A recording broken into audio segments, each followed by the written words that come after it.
போச்சு கத்தி வந்தது பழங்கதை இருக்கு அடி வசதி வந்தது வாழ்க்கை போனது நம்மோட கணக்கு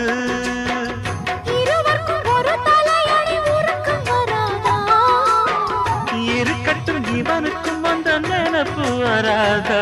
உடல் மறந்து சுகம் மறந்து உறவாடும் நேரம் வராதா ரெக்க கட்டி பறக்கு தட்டி அண்ணாமல்ல சைக்கிள் ஆசைப்பட்டு ஏறிக்கிட்டேன் ஐயாவோட பைக்கில் தோள கட்டி பிடிக்கையிலே என்ன சுகம் கண்ணம்மா